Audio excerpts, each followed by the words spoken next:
সন্ধান মিলল বিপ্লব সরকারের। আপনারা কি জানেন কোন বিপ্লব সরকার?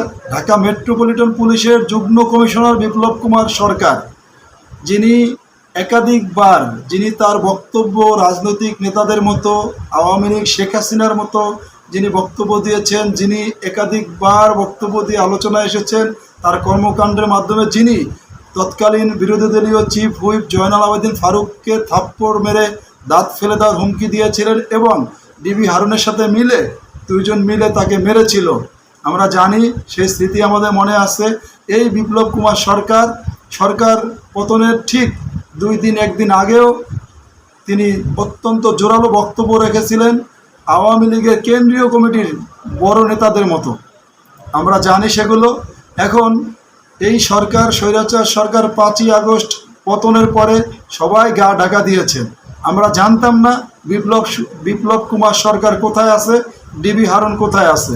অবশেষে একটা স্বস্তির খবর হচ্ছে, আমরা বিপ্লব কুমার সরকারের খোঁজ পেয়েছি কিভাবে?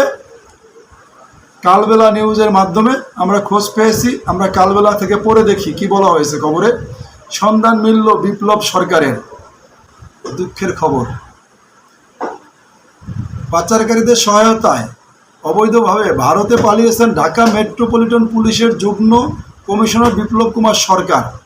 পাটগ্রাম থানা পুলিশ ও স্থানীয়রা জানায়, দহগ্রাম ইউনিয়নের ওলেরপাড়ার এলাকার পাচারকারী শুভ পুলিশ কর্মকর্তা বিপ্লব কুমারের পালিয়ে যাওয়ায় বিষয়টি স্বীকার করেছেন। জানা যায়, মঙ্গলবার 10 সেপ্টেম্বর রাতে কোনো এক আলোচিত পুলিশ কর্মকর্তা বিপ্লব কুমার ভারতে ঢোকেন। পাচারকারীদের এ সংক্রান্ত কথোপকথনের অডিও রেকর্ড সামাজিক যোগাযোগ মাধ্যমে ছড়িয়ে পড়েছে। এ নিয়ে জেলা জুড়ে তুমুল আলোচনা ও গুঞ্জনের সৃষ্টি হয়েছে।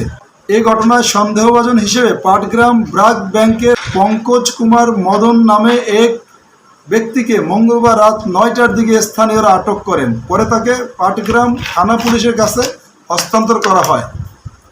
তবে রাতভর তাকে তথ্য পাওয়া যায়নি বলে জানিয়েছেন পাটগ্রাম থানার ওসি আবু সাইদ চৌধুরী।